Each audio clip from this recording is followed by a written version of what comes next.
Bien. Este líquido que se ha filtrado no todo puede excretarse, ya lo habíamos explicado, porque de lo contrario perderíamos muchas sustancias y la intención no es esa. Así que para eso va a existir este proceso de reabsorción, y cuando queramos eliminar otras sustancias adicionales que no pasaron de repente en la cantidad que queríamos con el filtrado, vamos a llevarlas hacia el interior del túbulo con lo que sería la secreción. Punto muy crítico es que dependiendo de la concentración que haya de la sustancia en el plasma, ¿bien?, se va a filtrar en mayor cantidad. ¿Bien?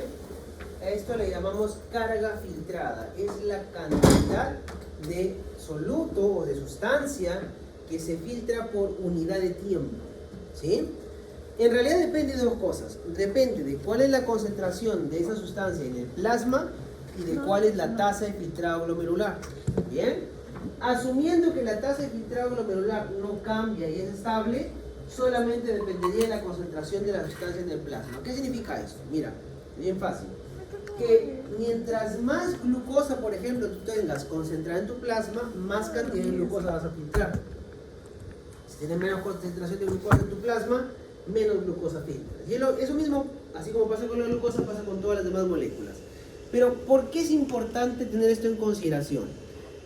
Porque el túbulo proximal, al momento de hacer su reabsorción, trabaja en función de un gradiente. Pero ese gradiente no aparece de gratis, se crea con una bomba. Y como se crea con una bomba, eso hace a este mecanismo de reabsorción saturable. Bien, entonces veamos lo siguiente. Cuando yo quiero hacer reabsorción, ¿sí?, y también para la secreción aplica esto, necesito que haya un gradiente. Bien, es decir, que las sustancias no se van a mover simplemente porque sí, sino que se van a mover porque acá hay más concentrado y acá hay menos. Bien, o porque acá hay una carga y acá hay la opuesta.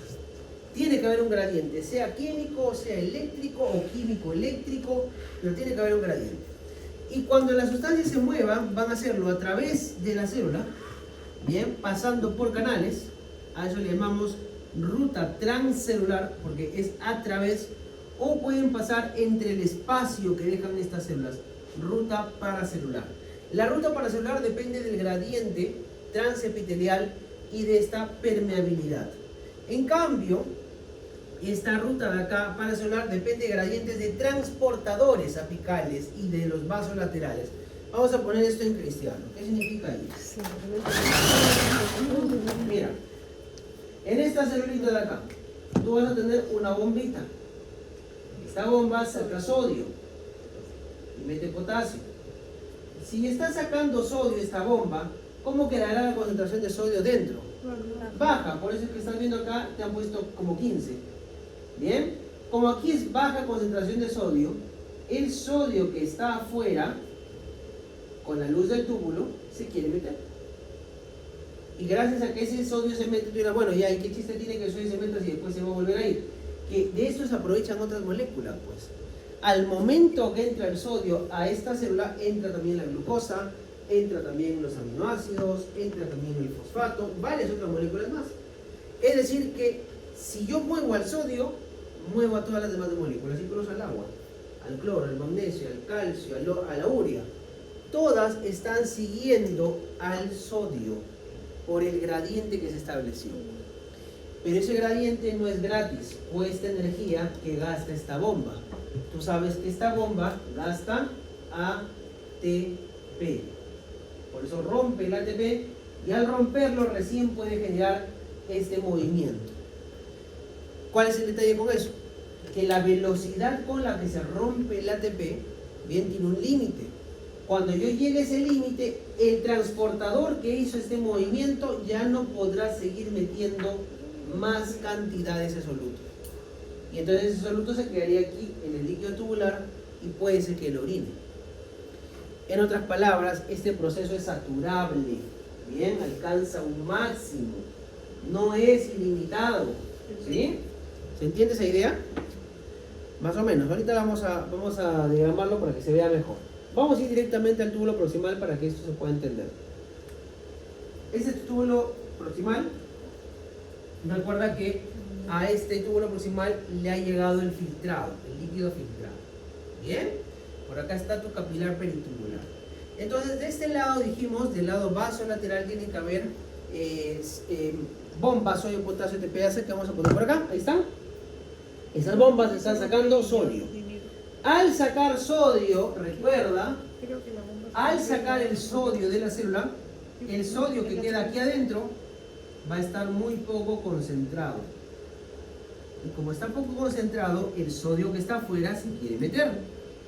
Pero de eso se van a aprovechar otras moléculas. Por ejemplo, va a haber un transportador que va a mover al sodio junto con la glucosa. Ese transportador tú ya lo conoces. Ese transportador SGLT2. Bien. Ese transportador sodio-glucosa transporter, la T número 2, mueve a la glucosa y al sodio a la vez. Es un cotransportador. Bien, es un simportador. A ambos los está ingresando. El sodio ingresó solamente por esto, porque había poco sodio dentro. Y ahora más bien se va a ir con la bomba. Y ahí parece otra vez que no tuviera mucho chiste, porque bueno, hemos creado el gradiente solamente para que entre el sodio. No, sino porque cuando entra el sodio, entran las demás moléculas. Ya entró la glucosa, ahora falta que salga. Para que salga, por aquí vamos a tener una puerta diferente que se llama GLUT2. ¿Bien? GLUT2. Entonces, mientras que este de acá es un transportador que hace difusión facilitada, no está gastando energía de forma directamente, bien, solamente depende de que acá adentro haya más glucosa y afuera haya menos y por eso se va a mover. Este de aquí es un transportador que no hace difusión facilitada, hace transporte activo, pero secundario. ¿Por qué secundario? Porque acuérdate que se llama así, secundario, cuando el transportador directamente no gasta el ATP, pero necesita la bomba, que ella sí gasta ATP, para poder hacer este movimiento. ¿Bien? ¿Se entiende hasta ahí? Ok, recuerda, esta bomba al gastar ATP no es ilimitada esa velocidad con la que rompe el ATP. Dependiendo de la velocidad con la que rompe el ATP, esta de acá también va a trabajar. Si esta de aquí ya llegó a su tope, esta de acá también va a llegar a su tope. Por eso te decía que este transportador sí es saturable. ¿De qué va a depender que se sature? De que aquí haya más cantidad de glucosa por transportar. Imagínalo así visualmente. Hay procesos que colapsan, como cuando tú quieres matricularte, bien, en la universidad. Bueno, no sé si ahora ya esté mejor el SAE, pero hasta hace algunos años, creo que todavía, cuando llega la matrícula se cae el sistema, ¿verdad? ¿Por qué? Porque no tienen la capacidad para atender a todos a la vez. No es que no los puedan atender, es que no los pueden atender a todos en ese mismo momento. Es cantidad de gente en unidad de tiempo. Si yo meto demasiada glucosa en un mismo momento, en un minuto, este transportador se bloquea y ya no puede transportar más. ¿Y se queda más glucosa afuera? Claro, se quedaría la glucosa aquí afuera, pues ya no regresaría a la sangre. Y el detalle está en que la glucosa única y exclusivamente se reabsorbe acá en el proximal. En otro lugar no tiene transportador. Por lo tanto, si no regresa aquí, cuando lleguemos a más adelante no va a reabsorberse. De hecho, no tendría por qué llegar ni al asa de Henle, ni al distal, ni al colector, a ninguno de los sitios tendría por qué llegar. ¿De dónde sacan la glucosa? ¿Dime? ¿Ya dónde va? ¿Se queda? No, se va a orinar. Ah. Y ahí aparece la famosa glucosuria. Ah. Bien, que tiene una consecuencia que ahorita vamos a comentar. Entonces, vamos a explicar esto, la consecuencia de que esto sea un transporte activo secundario. Bien. La consecuencia de esto es que es saturable. Como es saturable, significa que va a ocurrir lo siguiente. Acá va a estar el transporte, el porcentaje del transporte que tanto puedo transportar, y acá va a estar la carga filtrada. Bien, la carga filtrada. Mientras más haya filtrado de glucosa, bien, más cantidad tendré que transportar, pues, porque estoy llegando a pedirle más al transportador que haga su chamba. Pero eso tiene un tope, es decir, que no es una línea recta, sino que esto se va a ver así. Bien, es decir, que a medida que voy aumentando la carga, va aumentando el transporte, pero hasta un punto en el que después de ese punto ya no mejora más. después de este punto de aquí, que es la cuestión que yo quiero saber, ¿cuál es? Después de esto ya no hay más allá, ya llegué al 100% del transporte. Mira, después sigue siendo exactamente igual. Entonces la pregunta es, ¿cuál es este punto? ¿Cuál es esta carga filtrada a la cual ya no puedo transportar más porque ese transportador llegó a su tope? Esa carga filtrada o esa tasa máxima de trabajo se calcula, vamos a poner acá, tasa máxima Bien, ¿qué de repites? trabajo sería esta. Nunca me separé. 375 miligramos de glucosa por cada minuto. Pero ahora, eso como que se me hace difícil interpretarlo porque yo no mido la glucosa que hay dentro del túbulo. En todo caso, yo pongas a pensar. Cuando tú estás con esta cantidad, con esta concentración de glucosa en el plasma, 180 o 200 miligramos, está por debajo de este valor que te daba aquí. Lo que significaría que con esta concentración de glucosa en plasma, probablemente todavía no hayas llegado hasta este punto. Si todavía no has llegado hasta este punto, donde tu saturación, tu transporte es máximo, ¿por qué empezaría a aparecer glucosa en la orina? Ya, en parte sí, porque lo que va a suceder es lo siguiente. Estamos ya en semana 13, ¿verdad? O semana 12, perdón, 12.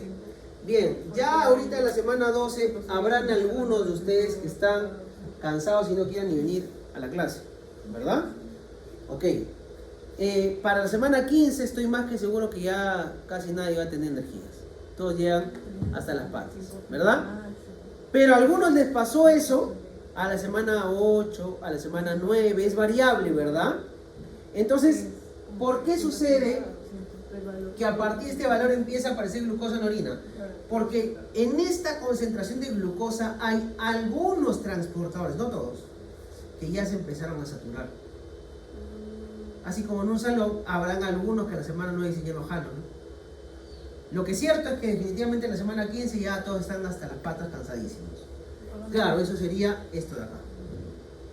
Cuando ya llegamos a este punto de aquí, por supuesto que de aquí en adelante va a haber un montón de glucosa en orina. Pero no significa que antes no pueda aparecer. ¿Bien? Entonces diferenciemos, ¿ah? Una cosa es la capacidad máxima de transporte y la tasa, el valor al cual se satura todos los transportadores. Y otra cosa es el valor a partir del cual empieza a aparecer glucosa en la orina. ¿Bien? Este valor de acá sí es clínicamente muy importante. Muy importante. ¿Bien?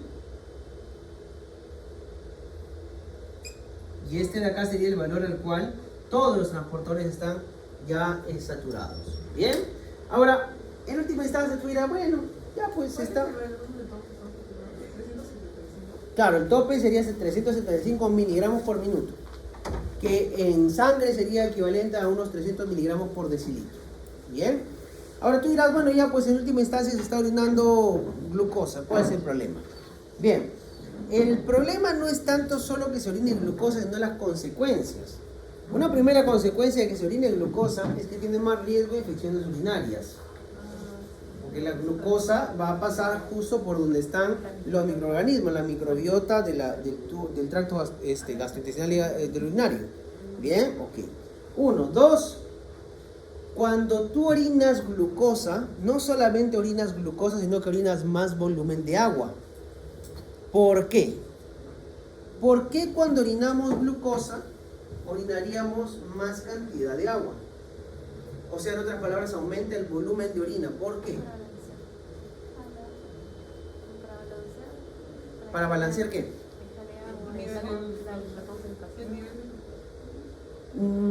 Pero o sea, ¿qué cosa balancearías? ¿En dónde? No está mal para balancear, dijeron, ¿no? Pero pues, ¿balancearías en dónde? O sea, no está mal del todo, se acerca. Les pregunto, creo que en las prácticas se lo han preguntado, ¿no? ¿Cómo se calcula la osmolaridad del plasma? ¿Cuál es la formulita? Yo lo sé, 2 sodios sobre glucosa, no, sobre glucosa entre 18 más sodio entre 4. 2 sodio, no entre glucosa, más. 2 sodio más glucosa, ya. Entre... Significa que la glucosa la estamos considerando como un soluto, ¿verdad? Es un soluto osmóticamente activo. Mira, reflexiona de esa fórmula que la glucosa es un soluto osmóticamente activo. Entonces, si la glucosa no se reabsorbió aquí y aparece en tu túbulo colector, lo que va a suceder es que no va a permitir que se reabsorba el agua. Va a generar diuresis osmótica. ¿Cómo así? Mira, voy a dibujarlo por acá. Acá va a estar tu haz ascendente, descendente, ascendente, y por acá está tu distal y el colector. ¿Bien? Bien. Esa glucosa que no se reabsorbió, el proximal continúa todo su camino por acá porque no tiene transportadores. Bien, acá está. Y llegó, mira, al colector. Ahora, tú sabes que en el colector hay una cuota de agua que se tiene que reabsorber. Porque no es que se ha reabsorbido todo el agua para cuando hemos llegado al colector. Y ahí viene el detalle. Acá va a haber un vaso sanguíneo que acompaña a esta parte del túbulo. Si yo quiero que el agua que está acá regrese al vaso sanguíneo, pregunta, ¿cómo debería ser la osmolaridad de este vaso sanguíneo? ¿Más alta o más baja? Más alta, porque el agua se mueve a donde hay más osmolaridad.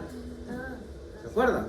Ok, entonces acá tendría que tener más osmolaridad, y como tengo más osmolaridad, por eso el agua está que sigue esta más osmolaridad y está que se reabsorbe. ¿Bien? Ahora, ¿qué pasaría si acá yo le pongo solutos, como la glucosa? La osmolaridad de este líquido tubular va a ser más alta, y si los dos son iguales, ya más que un colapso, ¿puede moverse el agua? No, pues, entonces, mientras las osmolaridades de ambos lados se parezcan más, va a ser más difícil reabsorber el agua. Ahora, no es que las dos osmolaridades van a ser iguales, sino que mira, normalmente debería ser así. La osmolaridad vamos a ponerlo así, la osmolaridad del vaso sanguíneo debería ser así, más alta. Por eso es que el agua está pasando. Pero si yo empiezo a subir la osmolaridad de la luz del túbulo porque estoy atorándole solutos, mira, hay diferencia, pero esta diferencia es menor. Como esta diferencia es menor, va a ser más difícil reabsorber el agua. Eso se llama diuresis osmótica. Bien, la diuresis osmótica es el aumento del volumen urinario a costa de que yo aumente la osmolaridad del líquido tubular en el túbulo colector. ¿Por qué? Porque cuando se reabsorbe el agua tú miras, oye, pero eso es mentira porque acá aparece una hormona, ¿no? La antidiurética humana, y esa me hace la expresión de la aquaporina tipo 2, y con eso se reabsorbe el agua. Pero la aquaporina tipo 2 solamente es una puerta, nada más. La aquaporina tipo 2 no garantiza que haya un gradiente. Es decir, que lo único que hace es, así como yo acabo de abrir ahorita la puerta, dejar que alguien entre si quiere. Nada más. Pero no generó el gradiente. Una pregunta. ¿Eso sucede con cualquier soluto o solamente con la leche? Bien, doctor, con cualquier soluto. Justamente por eso los diuréticos como la furosemida, por ejemplo, como la hidroclorotiazida, también me generan lo mismo. Me generan más volumen urinario. Ahora, buena observación la del doctor, no todos los diuréticos me van a generar la misma diuresis, porque dependerá de qué tanto cargo de solutos a este túbulo colector. Si este túbulo colector está muy cargado de solutos, la cantidad de orina que saldrá será mayor. Si está concentrado más de lo normal, pero no tanto, saldrá más de lo normal, pero no tampoco un montón de orina. Así que depende de qué tanto soluto yo concentre. Pero sí pasa con todos los solutos. ¿Bien? ¿Se entendió esa idea? Ok. Entonces, cuando yo tengo una saturación de ese transportador, no solo es que no voy a reabsorber toda la glucosa y todo el sodio, sino que estas dos moléculas van a terminar en el colector y las voy a terminar orinando junto con más volumen de agua. Entonces voy a tener un efecto diurético. Entonces los diabéticos tipo, no funciona eso, está por otro lado. Buena observación. Todas las personas con diabetes mellitus tienen un valor de esta glucosa de aquí hacia arriba. No necesariamente, ¿verdad? Porque puede ser que estén controlados. Si están controlados, la glucosa de esos diabéticos puede estar más o menos normal. Lo que significa, y era justamente lo que iba a preguntar, pero te adelantaste, que sería falso decir que toda persona con diabetes mellitus tiene glucosuria. Quien va a tener glucosuria será aquella persona que no tenga controlada su glucosa y esté por encima de ese nivel. En ese nivel o por encima. Si esa persona con diabetes mellitus tiene 150, está fuera de ese rango, está debajo. Así que no hace glucosuria. ¿Bien? Ok, buena observación. De hecho, eso antes preguntábamos en Morfo 2 para ver si se acordaban del umbral renal. Les poníamos casos con personas con diabetes mellitus y todos porque eran diabetes mellitus y decían, ah, ya, pues es la glucosuria y su glucosa estaba normal de esa persona. Bien. Para cerrar con este transportador, puede ser inhibido por un grupo de fármacos que se llaman así, glifosinas, como por ejemplo la empaglifosina. Las glifosinas lo que hacen es inhibir al transportador. Ahora, si yo inhibo ese transportador, obviamente no reabsorbo toda la glucosa en mi sangre bajaría porque estoy que la orino. Tiene sentido que se le dé a una persona que tiene diabetes mellitus. Pero lo que sorprendió un poco hace algún tiempo es que no solamente se le da a las personas que tienen diabetes mellitus y tienen la glucosa alta, sino a aquellas personas que tienen su glucosa normal, también se les puede dar, sobre todo cuando tienen problemas cardiovasculares y problemas de que aumentan su riesgo cardiovascular, como por ejemplo la hipertensión. Ya lo van a ver en fármaco. ¿Por qué? Porque al bloquear el transportador no solamente no se resuelve glucosa, sino otra vez hago diuresis osmótica. Si hago diuresis osmótica, estoy reabsorbiendo menos agua. ¿Qué pasará con el volumen circulante? Baja. Baja porque no estoy reabsorbiendo todo el agua. Si baja el volumen circulante, ¿qué pasa con la presión arterial? Si hay menos líquido en mis vasos sanguíneos, baja. Y eso generaría menos carga de trabajo al corazón. Bien, es una de las cosas que se ha encontrado, que las personas con estos problemas disminuyen su mortalidad al usar, por ejemplo, fármacos que inhiben al SGLT2. Así que ya en fármaco lo vas a ver, es muy importante por eso. ¿Sí? Ok, hasta acá, la idea más o menos va clara. ¿Sí? Chévere. Avancemos con lo siguiente. Bien. Ese transporte de sodio no solamente se limita a la glucosa, también se puede reabsorber sodio por este mecanismo. Miren, el sodio se puede acoplar a los aminoácidos, o mejor dicho, los aminoácidos acoplarse al sodio para que juntos se reabsorban. Los aminoácidos que se han reabsorbido, que acaban de entrar, pasarán por transportadores específicos hacia el lado vasolateral. Y finalmente tenemos por acá, finalmente por esta parte, en esta célula, tenemos a estos transportadores, creo que no se ven bien, que son los transportadores NAPI. NAPI 2A y NAPI 2C. Tú ya conoces que estos NAPI son transportadores de fosfato. Bien, transportan fosfato, sodio y fosfato. Otra vez el sodio sigue el gradiente, entró porque acá hay poco sodio y luego sale por la bomba.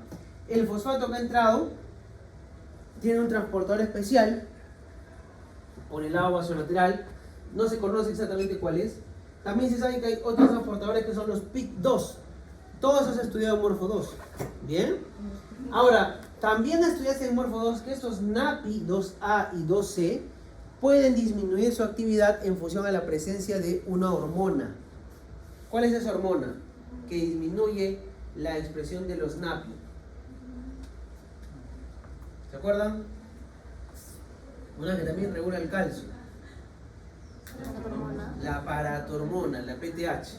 Bien, entonces miren por aquí, vamos a dibujar por aquí un receptor, porque tiene receptores, y vamos a suponer que este es el receptor PTH1R, así se llama, 1R. Bien, este receptor PTH1R, por supuesto, se va a unir a la PTH, esta supongamos que es la PTH. Cuando se una a la PTH, este receptor trabaja con una proteína acoplada que es de tipo GS. Por lo tanto, se va a formar AMP cíclico y este AMP cíclico es el que disminuye la expresión de este NAPI. Entonces, si yo tuviera más producción de paratormona, disminuiría la reabsorción de fósforo y por lo tanto eso aparecería en la orina. Bajaría más bien mi nivel en sangre. De hecho, es una de las cosas que pasa cuando tengo un exceso de paratormona. Bien. Sobre todo cuando tengo un tipo de hiperparatiroidismo primario. Bien. Ok. Ahora, el fosfato, por si acaso, cuando se reabsorbe, no se reabsorbe al 100%. Solo se puede reabsorber en el proximal y en el proximal se reabsorbe aproximadamente un 75-80%. ¿Sí? La diferencia Y ese fosfato necesariamente se orina, ¿sí? Porque solamente se puede reabsorber en proximal. Pero ese fosfato nos va a servir para otras cosas. Por ejemplo, acá vamos a ver que tenemos una bombita. Esta bombita sigue sacando sodio, metiendo potasio, pero esta bomba recuerda que gasta ATP. Cuando gasta ATP, bien, al romper el ATP se produce una molécula de hidrógeno. Eso es algo de lo que a veces nos olvidamos. La hidrólisis de ATP nos provee hidrógenos. ¿Y por qué es importante eso? Porque ese hidrógeno yo lo tengo que botar. Y para eso, mira, tengo un intercambiador, este que está acá, el NHE. Este es el intercambiador de sodio, hidrógeno, y la E es de exchanger, bien, de intercambiador. Ahora, con ese intercambiador vamos a hacer este movimiento. Mira, va a entrar el sodio y va a salir el potasio, el hidrógeno, un antiporte. Este hidrógeno que se ha formado puede salir también por una bomba específica que se llama bomba de hidrógeno. Bien, esta bomba de hidrógeno con gasto de ATP saca ese hidrógeno. Pero este hidrógeno que está acá no puede viajar solo, tiene que unirse a algo. Una de las cosas a las que se une y es muy importante para lo que vamos a ver en ácido base es el fosfato. El principal buffer de la luz tubular no es el bicarbonato, es el fosfato. Entonces mira, el fosfato que no se reabsorbió, pues no todo se reabsorbe otra vez, se une a ese hidrógeno y mira lo que forma, lo que llamamos el ácido titulado. ¿Bien? ¿Por qué? Porque el hidrógeno no puede salir solito, no puede salir puro, no tendrías vías urinarias. Bien, habría demasiada acidez, por eso tiene que unirse a algo. Y una de las cosas de las que se une es el fosfato. Por eso este es nuestro principal buffer intratubular. No de la sangre, sino del túbulo renal. ¿Sí? ¿Hasta ahí queda la idea? Ok. Ahora mira, hasta este punto hemos visto que se reabsorbió el sodio de la glucosa, el sodio del aminoácido, los aminoácidos, el sodio y el fosfato. Bien, el sodio en antiporte con hidrógeno. Pero ¿qué hay del famoso bicarbonato? Bien, acá está. Acá dice por si acaso bicarbonato filtrado, significa que es el que vino con todo el líquido filtrado. Se va a unir al hidrógeno, va a formar un ácido, que es el ácido carbónico, pero como hay una anhidrasa carbónica aquí, mirando a la membrana tubular, a la luz tubular, bien, esta anhidrasa carbónica, mira lo que va a hacer, va a descomponer esta unión y va a formar CO2 y agua. Bien, el CO2 va a ingresar como un gas que es. El agua puede pasar acá por canales, por acuaporinas. Acá están sus acuaporinas. Bien. Las acuaporinas. Y está ahí dentro. Y adentro se vuelven a juntar. Y al volverse a juntar vuelven a formar H2CO3, ácido carbónico. Bien. Pero la anhidrasa carbónica que está acá adentro, que es la número 2, lo descomponen bicarbonato otra vez e hidrógeno. Mira, es el mismo bicarbonato que estaba afuera. Se acaba de reabsorber. ¿Qué estoy diciendo en otras palabras? Que el bicarbonato que está en el líquido tubular, ese que se había filtrado, no tiene un transportador. Por eso que no puede regresar de forma directa. Para regresar tiene que obligatoriamente, como ves ahí, unirse al hidrógeno, formar un ácido, disociarse con la anhidrasa carbónica y de ahí recién entrar y volverse a formar. Ha hecho todo un recumbeco porque no tiene transportador. Bien, pero es el mismo, ¿eh? Es el mismo bicarbonato. Entonces te pregunto, ahora ese bicarbonato que acaba de ingresar obviamente pasará a la sangre. Vamos a cerrar esa idea ahí. Mira, ahí está. Ah, sí hay transportadores para el bicarbonato en el lado vasolateral. No en el lado apical, pero sí en el lado vasolateral. En el lado vasolateral está el intercambiador sodio-bicarbonato. Bien, ese sodio-bicarbonato permite que el bicarbonato regrese. ¿Ves? Ahora, te pregunto lo siguiente. Hay un fármaco que se llama así, acetazolamida, muy bien. Este fármaco bloquea a ambas anhidrasas. Bien, te pregunto, si bloquea las anhidrasas carbónicas, ¿qué pasaría con la reabsorción de bicarbonato? No se podría dar, o sea, disminuye, perfecto. Si disminuye la reabsorción de bicarbonato, entonces el bicarbonato que no se reabsorbió, ¿dónde terminaría? en la orina, con lo cual la orina, ¿cómo sería su pH? Alto. Claro, más alto, más alcalino, perfecto. ¿Y el de la sangre? Ácido. Más ácido. Eso se llama acidosis metabólica tubular proximal. Bien, es un tipo de acidosis metabólica y de causa tubular. Una de las causas es justamente que estas anhidrasas no trabajen bien. ¿Sí? Y eso lo podría ser, por ejemplo, la acetazolamida bloqueando justamente a estas anhidrasas. ¿Hasta ahí la idea quedó? Ok, ahora, esto fue lo que pasó con el bicarbonato que se había filtrado. Mira, ya se reabsorbió. Pero no solamente el bicarbonato se filtra y se reabsorbe, sino que tu túbulo renal también forma bicarbonato. Mira lo que va a pasar acá. Dice metabolismo. Bien. A partir de este metabolismo nosotros vamos a formar CO2. Con el CO2 y con el agua vamos a interactuar con la anhidrasa carbónica para volver a formar bicarbonato de hidrógeno. Oye, pero ese bicarbonato no es el que estaba filtrado, no, sería uno nuevo. Bien. Por otro lado, por el metabolismo también formamos NH4 que se disocia en hidrógeno y NH3. ¿Sí? Ahora, este hidrógeno sale por una bombita. Esto acá sería una bomba de hidrógeno. Bien. Y el NH4 sí puede difundir porque es liposoluble. Bien. Ahora, afuera el NH3 y el NH4 se vuelven a juntar. Perdón, el NH3 y el hidrógeno se vuelven a juntar y forman el NH4. Pero ¿qué pasó con esta agua y este CO2? Vuelven a interactuar, mira, y al interactuar con la anhidrasa carbónica se forma bicarbonato. Oye, pero este bicarbonato es otro. Este bicarbonato es uno nuevo. Es uno que acabo de sintetizar. No es el que se había filtrado con el líquido tubular, es uno nuevo. Entonces, mira, ahí aparece, se está moviendo hacia tu plasma un bicarbonato que dice nuevo. Dice nuevo porque no estaba en el filtrado. Es decir, que tu túbulo proximal no solamente reabsorbe bicarbonato, sino que forma bicarbonato. Y esto será importante, claro, porque como lo vamos a ver la próxima semana, en la parte de ácido-base, el bicarbonato se gasta en el plasma. ¿Bien? Y ese bicarbonato que se gasta en el plasma, cuando yo voy neutralizando ácidos, tengo que reponerlo. Y una forma de reponerlo es formando nuevo bicarbonato. Así que si yo no tuviera la capacidad de hacer esto, porque mis células están que se mueren, estoy frito. No voy a poder regular ese equilibrio ácido-base. Y solamente para que lo pienses, mira, todos estos procesos que se han dado dependen de esta bomba. Y esta bomba depende del ATP. Para producir ATP estas células necesitan mitocondrias, que a su vez necesitan oxígeno.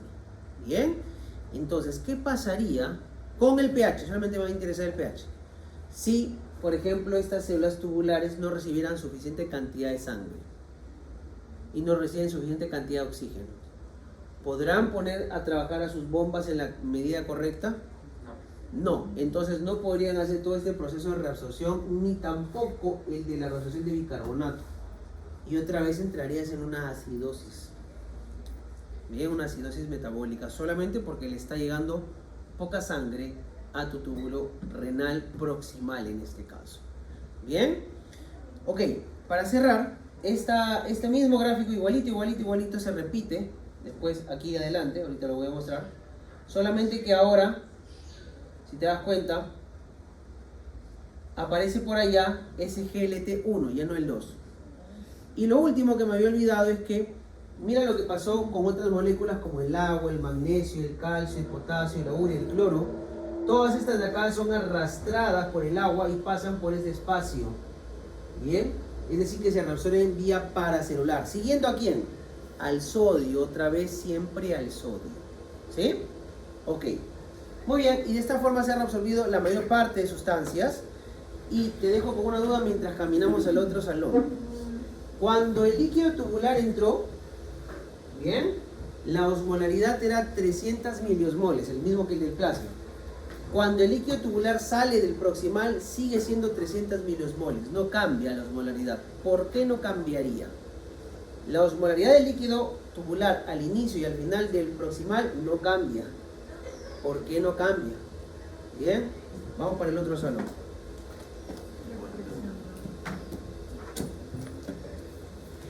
te gusta este tema, ¿no?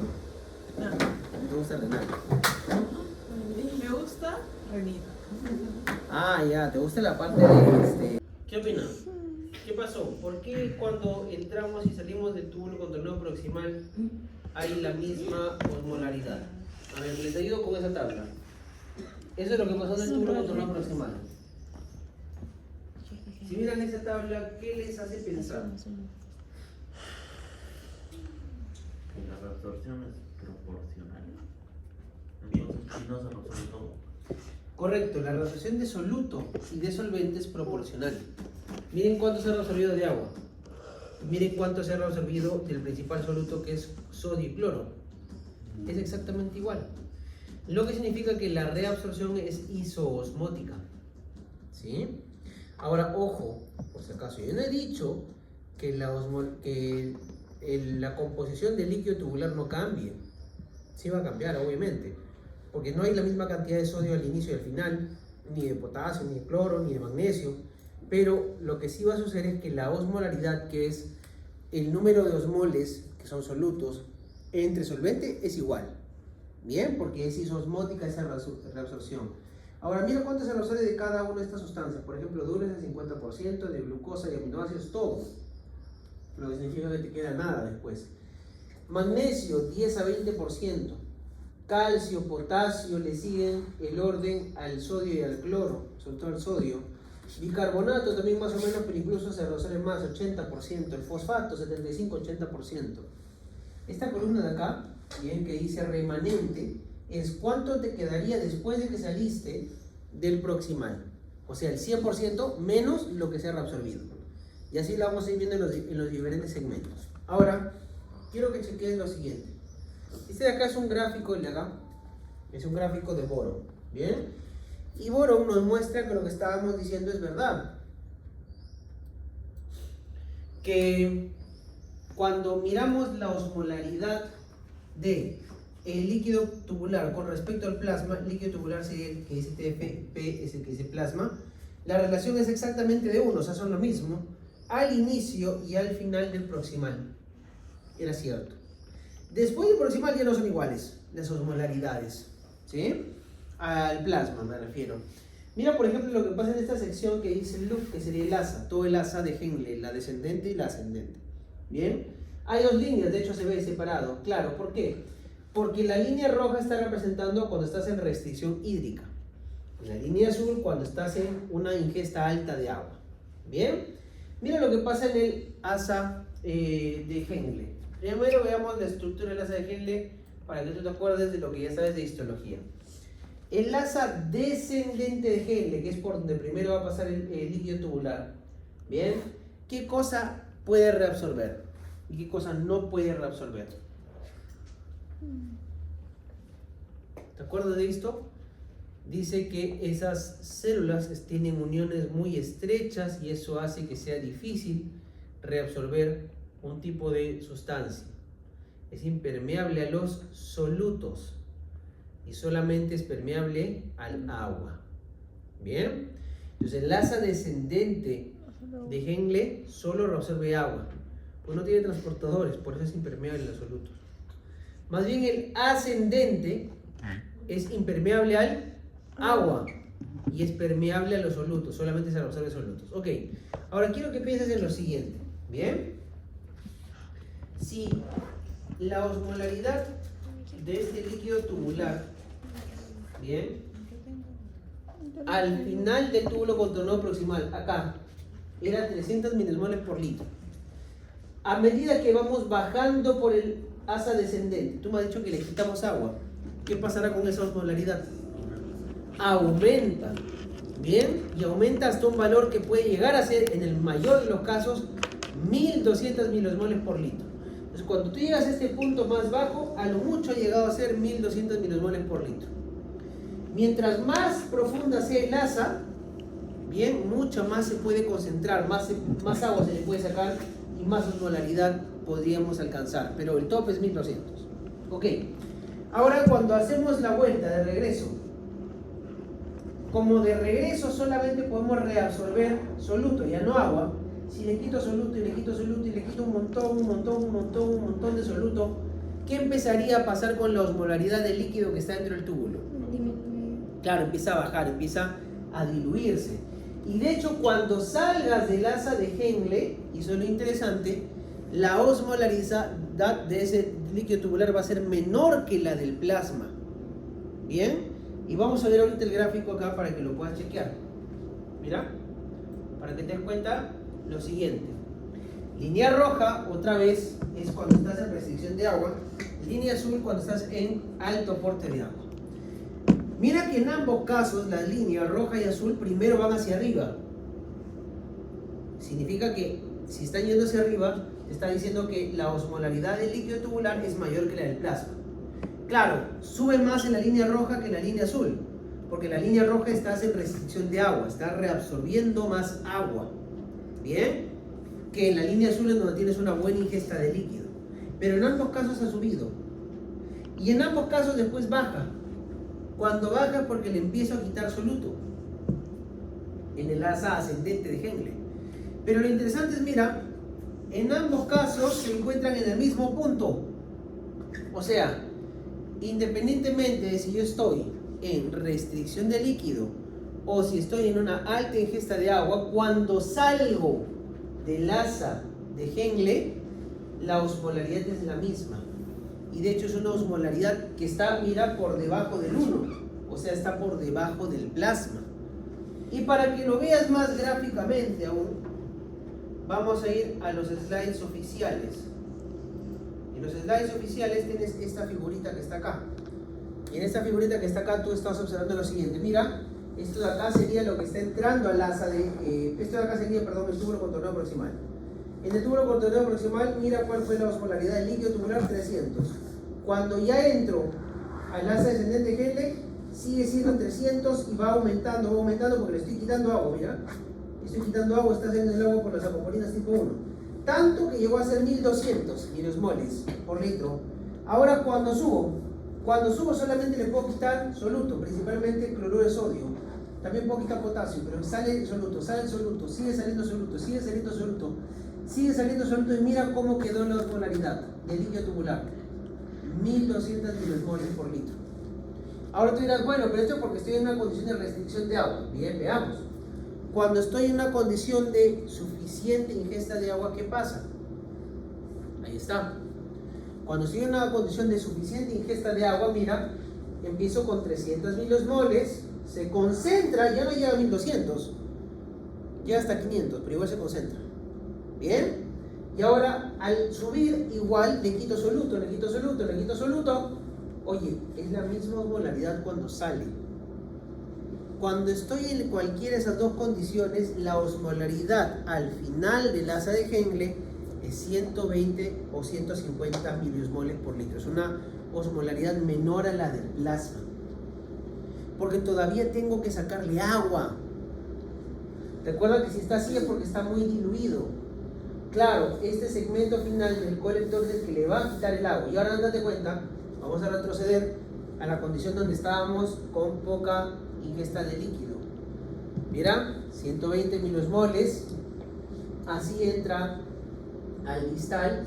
Y cuando ya llegue al segmento colector, mira, le saco agua agresivamente, sobre todo por acción de la antidiurética humana. Y se va concentrando hasta llegar a 1200 milosmoles por litro. Es lo máximo que puedes tener de osmolaridad en la orina, que fue exactamente lo máximo que llegaste a tener de osmolaridad dentro del túbulo en la parte más profunda del asa de Henle. Ahora mira lo que pasa cuando tengo suficiente aporte de agua. ¿Ves acoporinas por acá? Ya no está apareciendo, ¿no? Significa que la antidiurética humana ya no está aumentando tanto. Por lo tanto, no está permitiendo que salga tanta agua. De hecho, no está viendo que salga agua. Y lo único que sí hay acá es reabsorción de cloruro de sodio, pues sí hay transportadores para reabsorber sodio. Y mira qué es lo que pasa. De 120 se ha diluido mucho más incluso. Claro, porque le has quitado soluto. O sea, estás botando básicamente agua purita. Y tiene sentido porque en esta persona, en este caso, tú estabas con una alta ingesta de líquido. ¿Se entiende esa idea? Ok. Ahora, un detalle, aprovechando este dibujito que está bonito, que tenemos que aprovechar es lo siguiente, para poder explicar. Mira. Yo ya sé, tú ya sabes que el asa descendente reabsorbe agua y el asa ascendente reabsorbe solutos. ¿Bien? Pero ahora, la cuestión es la siguiente. Cuando el agua sale de esta asa descendente, sale por acuaporinas, está bien, pero para que salga el agua significa que ¿cómo debe ser la osmolaridad aquí afuera? Mayor. Bien. Eso significa que la osmolaridad, mira, digamos que acá es 300, la osmolaridad acá por lo menos debería ser, digamos, 302, 301, cosa que el agua sale. Cuando sale esta agua, acá se concentra y acá se ha diluido, lo que significa que ahora, de alguna forma, eso tendría que ser ya no 302, sino 307, se me ocurre, para que siga saliendo el agua, y así. Y así, y así, y así, vamos a poner que acá sea 320, y después el agua siga saliendo, y así. Eso significa que más adelante, a lo mucho que yo puedo llegar a meter es 1200 milimol por litro. Esa va a ser mi osmolaridad de esto de acá que está afuera, que es el intersticio. En otras palabras, mientras más profundo yo vaya, en la osmolaridad del intersticio crece. Y gracias a eso sigue saliendo y sigue saliendo y sigue saliendo y sigue saliendo el agua hasta acá. ¿Por qué? Porque ella no puede concentrarse más allá de 1200 milimoles por litro en el túbulo. Porque afuera no llega a más de 1200 milimoles por litro. Se alcanzó el equilibrio. Los dos lados son iguales, ya no sale más agua. Pero ahora el problema es este. ¿Cómo diablos hizo el intersticio para irse concentrando? ¿De dónde salió el soluto que le ha dado esta osmolaridad? Porque no ha salido de la nada. De algún lugar ha salido. Ya viene la otra parte. Recuerda que esta asa está subiendo. Y esta asa que está subiendo, que está quitando, Soluto. es el mismo soluto que está acá. ¿Te das cuenta?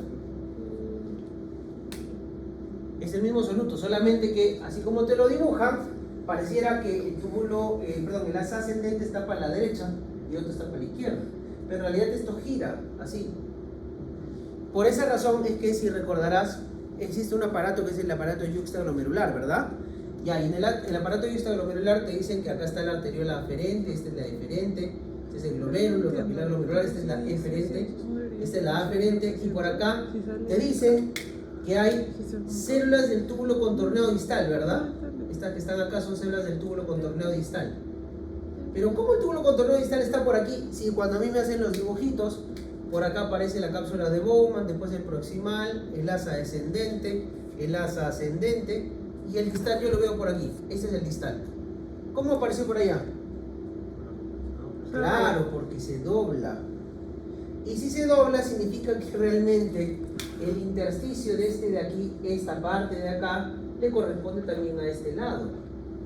Se comparten. Sino que los dibujos nos lo ponen plano, algo así como lo que hacen con el mapamundi. ¿Bien? Pero en realidad no es el universo, el planeta un plano, pues no tiene esa forma esférica. Es igualito acá, se da la vuelta. ¿Se entiende más o menos esa idea? Esto es lo que crea lo que llamamos el mecanismo de contracorriente. Por eso tu asa tiene esta forma. Porque si no fuera necesario hacer esto, el túbulo solamente sería un tubo recto. O sea, sería así solamente como el proximal y continuaría. No necesitaría hacer esta forma. Esta forma de aquí le ayuda justamente a equilibrarse de estos dos lados. Para eso Diosito te ha diseñado de esa manera. ¿Bien? O bueno, la ciencia, como quieras pensar. ¿Bien? ¿Se entendió más o menos la idea? ¿Sí? Cuenta.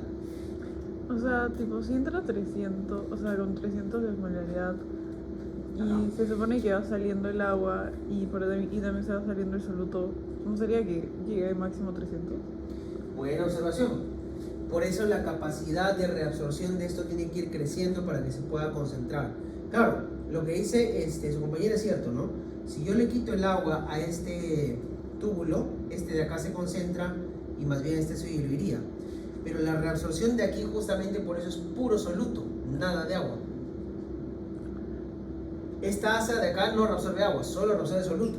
Si yo solamente reabsorbo soluto, tengo la capacidad de subir la osmolaridad a medida que voy reabsorbiendo más y más y más y más y más solutos. Bien, por esa razón es que funciona de esa forma. Si el asa ascendente reabsorbiera soluto junto con agua, ahí sí pasaría lo que tú me estás comentando.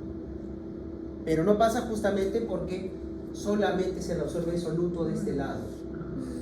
Bien, es una buena observación, ¿ah? Bien. Ok.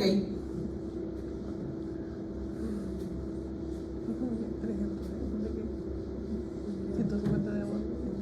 Ahora, ya que hemos comentado eso, veamos qué es lo que se reabsorbió Sí, en se queda número. el intersticio y por eso es que podría ser En el que asa aumenta el descendente. pero no sé. Esto es lo que pasó en el asa descendente. En el asa descendente solo se reabsorbió agua de forma importante, 15-20%, ya se había reabsorbido de proximal 65-70%, o sea, se ha reabsorbido hasta este punto casi el 90% de todo lo que se filtró. Te está quedando 10%. No, no vas a orinar ese 10%, tienes que seguir reabsorbiendo en el colector. ¿Bien? Urea no se reabsorbe, se secreta. Es decir, voy a tomar la urea de la sangre y la voy a poner dentro del túbulo. Te recuerdo que la urea se había reabsorbido el 50% de proximal. Si ahora le estoy agregando, va a haber más en el túbulo de lo que inicialmente se filtró. Por eso aparece acá 110% de lo filtrado. ¿Bien? Porque le estoy agregando. Es como que por aquí entró 100 moléculas de urea. Bien. Se fueron 50. Si se fueron 50, te quedan 50. Pero a medida que vas avanzando por acá, alguien viene y por ahí mete 60. Se juntarían los dos, pues. Por eso es que cuando salimos va a haber mucho más de lo que se filtró. Bien, por eso dice 110% de lo filtrado, o sea, hay más de lo que se había filtrado.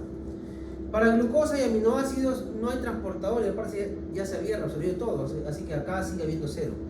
Y para todo lo demás es lo que quedó del proximal, de lo que se había reabsorbido el proximal, la diferencia, eso es lo que estás viendo acá, porque no tiene transportadores, ninguno de los solutos. Bien. Ahora vamos al asa ascendente de Henle.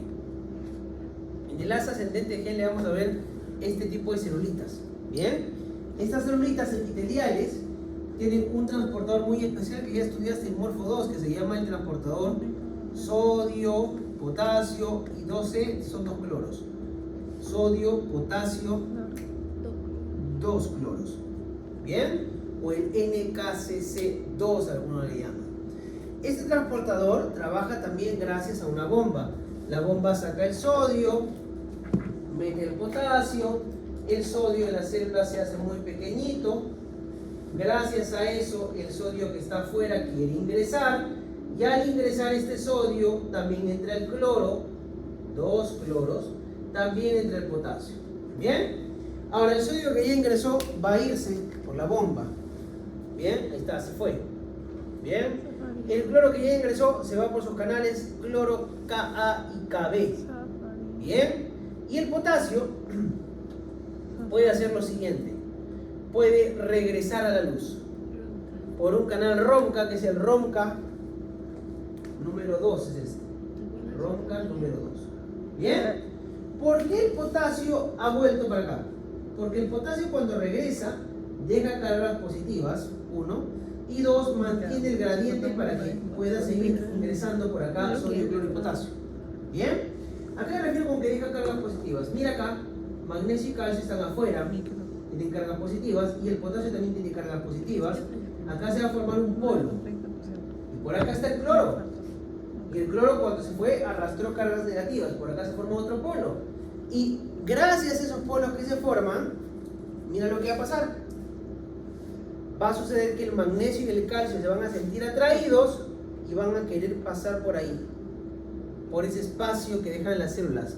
O sea, van a hacer un transporte, una ruta para la célula. Y pasan a través de estas claudinas 19, 14 y 16. Ya pasaron. Mira, si te has dado cuenta, entonces, de manera indirecta, el que trabaje este transportador te ayuda a reabsorber de manera indirecta magnesio y calcio. Entonces, si yo bloqueo este transportador, uno de los fármacos más conocidos es la furosemida, no solamente voy a hacer que se reabsorba menos sodio, potasio y cloro que pasan directamente por este canal, sino que también de forma indirecta haría que se reabsorba menos magnesio y menos calcio. Y ahora, entre todos estos iones, el que más se afectaría en número sería de hecho el magnesio. ¿Por qué el magnesio se reabsorbe acá en el asa ascendente de Henle un 70%? En el proximal se reabsorbía 10-15%. Acá se reabsorbe 70%.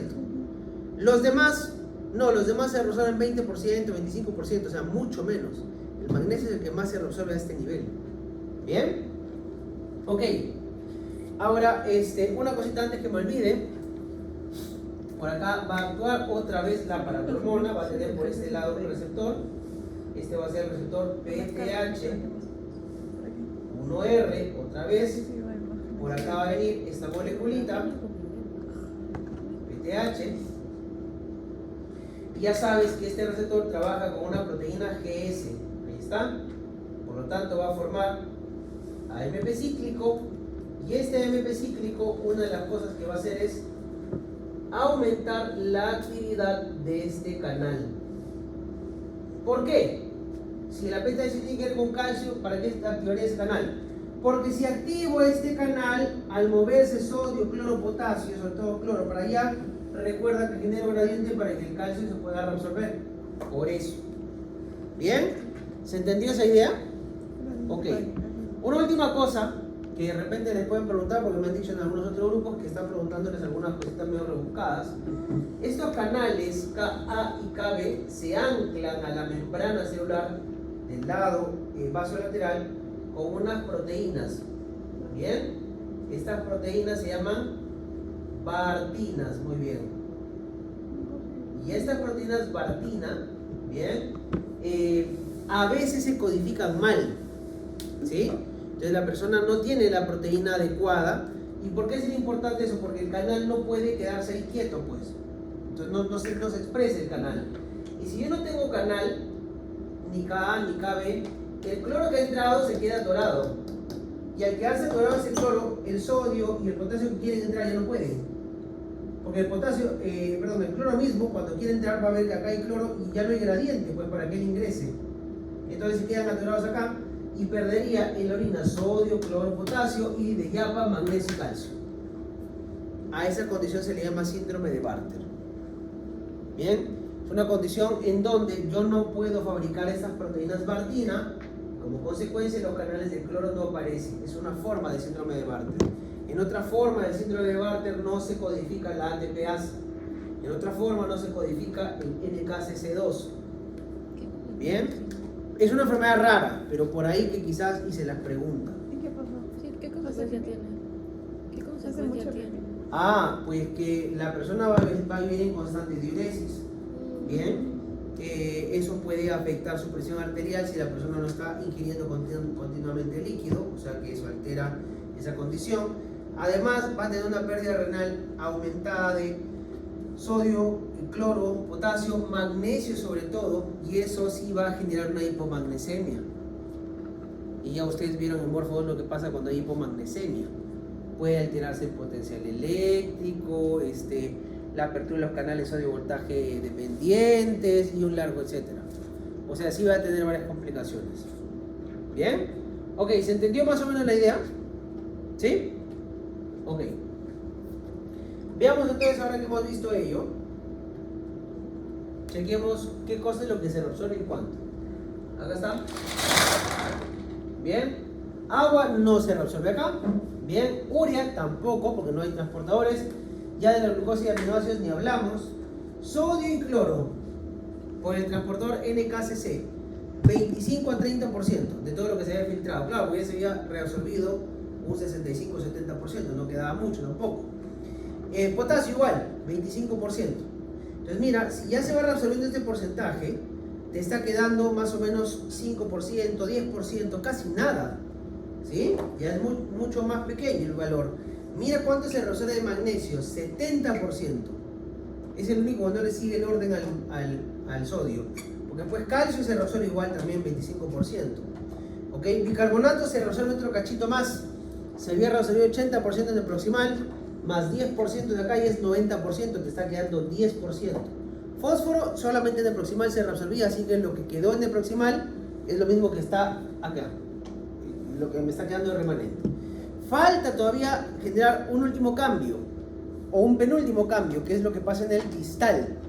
Bien, así que ahora que entramos en el distal, recuerda que el líquido tubular va a estar poco concentrado, va a estar con poca osmolaridad. Y encima de todo eso, en el distal, yo tengo que quitar sobre todo sodio. Bien, y también puedo secretar algunas sustancias. Entonces, primero, para ubicarte un poquito, vamos a ver esto. El distal va a tener estos segmentos: una primera parte, que es el segmento inicial, una segunda parte, que es el segmento distal, que se pega a la parte colectora. Bien, en el segmento inicial, o el número 1, vamos a tener a los transportadores NSC, cotransportador de sodio y cloro, por eso la otra C. Y en el segundo segmento vamos a tener al ENAC, vamos a tener al RONCA y a otros canales más. Bien, vamos primero con el primer segmento, que es un poquito más conocido. Bien, que es este que está acá. Es esta celulita que está aquí. Tiene a este canal que estás viendo por acá, es el canal NSC. Otra vez trabaja gracias a al gradiente que le ha generado esta bomba sodio-potasio TPA. Se saca sodio, el sodio es chiquito acá, y eso permite que el sodio quiera ingresar. Ya entró el sodio y entra el cloro. El sodio que ha entrado va a irse para, ahí está, mejor así, se va a ir para el otro lado gracias a la bomba. El cloro también por sus canales. Bien, el potasio puede salir por canales el KB 1.1 o el RONCA. Bien, y ahora viene lo interesante. Como el cloro ha pasado hacia el lado vasolateral, muy parecido a lo que acabamos de ver en el asa de Henle, acá quedan cargas negativas. Y esas cargas negativas, bien, van a estimular por el lado contrario, que ha quedado el magnesio y el potasio, a el transportador de magnesio. Este transportador de magnesio sí tiene un nombre propio, es el TRPM6. Bien, se abre ese canal, el magnesio que está en la luz del túbulo va a poder ingresar. Ese magnesio que ha ingresado puede salir por sus canales que están, por ejemplo, por acá. Bien, ok. Ahora, también el magnesio que ingresa puede hacer otra cosa. Puede bloquear RONCA. Bien, y de esa forma evitar que se secrete mucho potasio. ¿Sí? Ahora, ¿qué nos está faltando? Nos está faltando esto de aquí. ¿Quién inhibe a ese transportador? Lo inhiben las tiacidas. Toda la familia de las tiacidas, pero el fármaco más conocido es la hidroclorotiacida. Pero todos los tiacídicos bloquean este transportador, por lo cual reducen la reabsorción de sodio, de cloro, pero también de magnesio y también de potasio. Bien, el calcio no es tanto así, porque el calcio tiene su propio transportador. Otra vez, mira, ahí aparece la paratormona, se une a su receptor, aumenta la producción de AMP cíclico y ese AMP cíclico activa el TRPM6 para que se reabsorba magnesio. Y ese mismo AMP cíclico producido por la interacción PTH con su receptor, mira, aumenta la actividad de este canal de calcio, que es el TRPV6. El de magnesio es TRPM6 y el de acá es V6.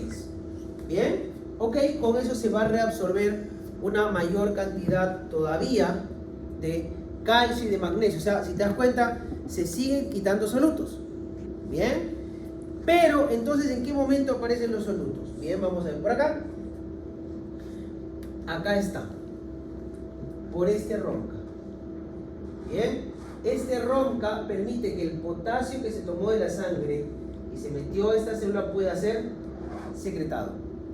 Bien, solamente que tengo que explicarte una cosita por acá para que quede absolutamente claro esto. Bien, y es lo siguiente. Usualmente nosotros pensamos así, ¿no? Si cae la presión arterial, esto debería aumentar el sistema renina, angiotensina, aldosterona, ¿verdad? Ya, hasta ahí va bien. Si aumenta la aldosterona, una de las cosas que hace la aldosterona, yo sé que es aumentar la actividad, la presión, perdón, de los canales RONCA. Y Y si aumenta la expresión de los canales ronca, aumentaría la secreción de potasio. Y si aumenta la secreción de potasio, entonces aumentaría el potasio que yo estoy botando en orina y aumentaría el potasio urinario. ¿Bien? Pero el potasio y el botar el potasio no tiene nada que ver con regular la presión arterial. Así que cuando yo tengo baja presión arterial o tengo baja volemia, en realidad esto no ocurre. ¿Pero por qué? Si hay más aldosterona. Ahorita vamos a ver por qué. Lo que sí va a suceder es que al haber más aldosterona, va a haber más reabsorción de sodio. Eso sí. Agua. Correcto. Más reabsorción de sodio, más reabsorción de cloro y más reabsorción de agua. Correcto. Y esto me va a generar como consecuencia que aumente el volumen sanguíneo, o sea, la volemia. Y por lo tanto que aumente la presión arterial. Bien, perfecto. Esto sí ocurre, pero esto otro no. ¿Cómo explicamos eso entonces? Mira por acá. Para esto, antes de ello, un detalle muy importante. Mira, estos transportadores NSC y ENaC interactúan. Cuando el sodio entra por el canal ENaC, deja una carga positiva y esta carga positiva lo que hace es activar al canal ronca. Cuando el canal ronca se activa, no solamente es necesario que esté presente, sino que esté activo, el potasio recién puede salir. Y ahora mira lo que pasa en este slide. ¿Sí? Si yo tengo hipovolemia, se dispara efectivamente renina, angiotensina, aldosterona. Acá está tu angiotensina 2. Mira lo que hace la angiotensina 2. Estimula a este canal NSC. Por lo tanto, como está estimulado, él va a captar más cantidad de sodio. Al captar más cantidad de sodio, y también de cloro obviamente, la cantidad de sodio que queda acá es pequeña. Y eso va a hacer que por aquí, por el ENaC, ya no tenga mucho que entregar. Igual el ENaC está prendido. ¿Por qué? Porque la aldosterona, cuando ha hecho su efecto, ha aumentado la actividad de los canales ENaC. Pero por más que estén aumentados los canales ENaC, no tengo mucho sodio que entregar por aquí. Por lo tanto, va a entrar poco sodio, no va a hacerse muy positiva mi célula y no tengo forma de prender al ronca.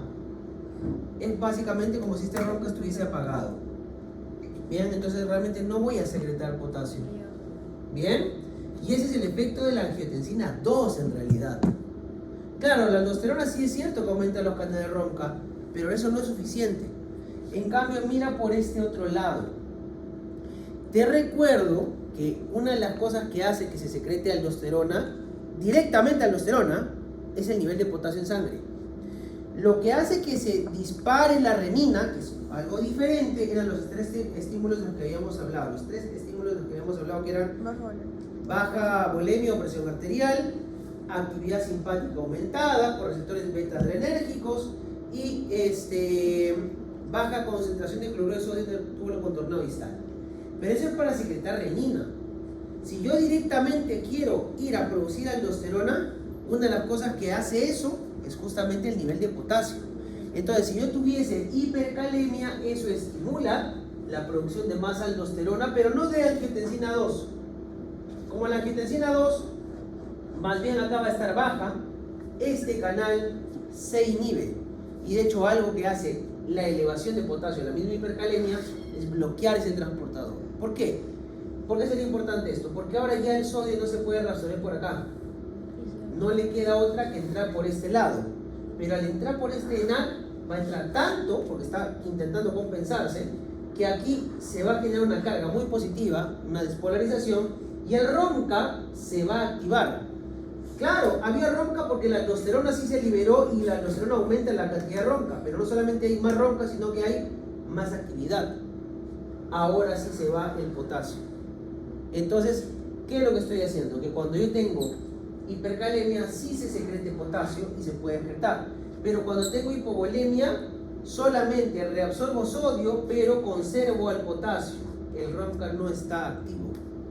Tiene sentido mucho, porque si yo cada vez que tengo hipovolemia voy a excretar más potasio, voy a generar el otro lado, me voy a ir hacia la hipocalemia, y esa no es la intención, porque el potasio no está relacionado con la presión arterial. ¿Se entendió la idea? Ok, muy bien. Adicionalmente, la aldosterona, y esto ya para ir cerrando, tiene otros efectos aprovechando este dibujito. Mira que la aldosterona puede trabajar en las células intracaladas alfa, y las beta. Una de las cosas que hace la aldosterona, mira por aquí, es aumentar la actividad de las bombas de hidrógeno para que salga más hidrógeno, ¿bien? Y aumentar la actividad de las bombas hidrógeno con potasio, que sacan hidrógeno y meten potasio. Entonces, pregunta, si tuvieras un exceso de aldosterona, bien, un hiperaldosteronismo, ¿qué pasaría con tu secreción de hidrógeno a nivel renal?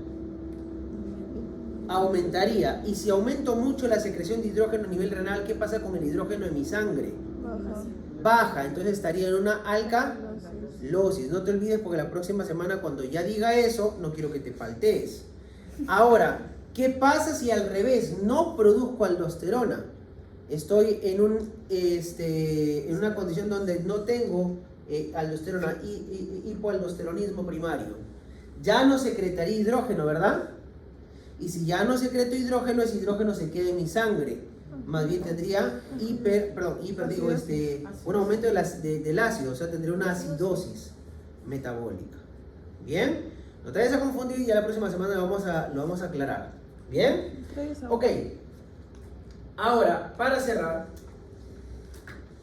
acá está lo que pasó en el túbulo contorneado distal. ¿Sí?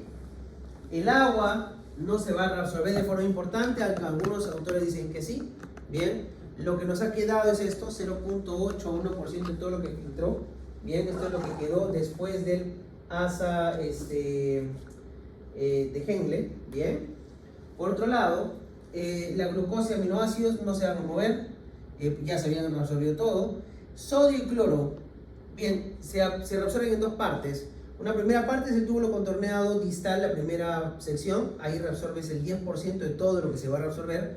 Y el túbulo contorneado distal, la segunda parte que tiene NAC, ese reabsorbe el 90% del sodio. En total, todo eso representa un 6 a 10% de reabsorción de todo lo que se filtró. Con lo cual, te va quedando menos de 1% de todo el sodio que se haya filtrado. Magnesio se reabsorbe otro 10% más, te queda 1.5%. Calcio se reabsorbe otro 8% más, te queda un 1 o 2%. Bicarbonato se reabsorbe otro 6% más, te queda un 4%. Y mira el potasio. El potasio es el único que se está secretando de forma importante en el distal. Aparte también de que se secreta hidrógeno. Bien, al secretarse más potasio, bien, que es variable, yo podría terminar al final del distal con más potasio de lo que entró. Mira, si tengo una dieta baja en potasio, lo que hay después del distal es 8% de lo que se había filtrado, poquito. En cambio, si tengo una dieta normal hacia alta, mira cuánto va a haber de potasio después del distal. 30 a 190% de lo filtrado. ¿Bien? Y ya, en última instancia, viene lo que tú ya conoces de tu colector. Pero esto ya no lo voy a... no voy a profundizarlo porque tú ya lo sabes, solamente mira las acuaporinas diferentes que hay. Bien, la acuaporina número 2 es la que se expresa como resultado de que tienes ADH funcional. Y aquí está el mecanismo, pues, ¿no? La ADH, que sería esta de acá, la arginina vasopresina, se une a un receptor V2, este de aquí. Este receptor trabaja con proteína GS, se forma MP cíclico, se activa la proteína quinasa tipo A y esta proteína quinasa tipo A hace dos cosas. Aumenta la fosforilación de estas vesículas para que la acuaporina aparezca por acá, 1, y 2, aumenta la síntesis de más acuaporina tipo 2 para el largo plazo. Si todo esto que está aquí adentro falla, eso ya es diabetes insípida nefrogénica, recuerda.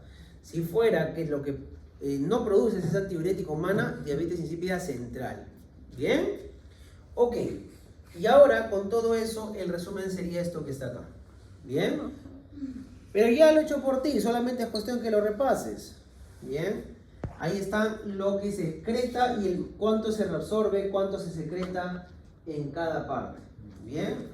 Ahora solamente aprovecha y repásalo. Las fuentes son una combinación de boro con Guyton y por ahí en algunos casos algunos papers, pero principalmente son Guyton y boro.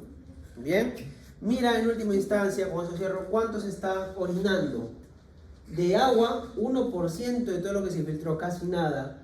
De urea, 40% porque hubo secreción. Bien, de glucosa nada, de aminoácidos nada, de sodio y de cloro, ni siquiera 1%.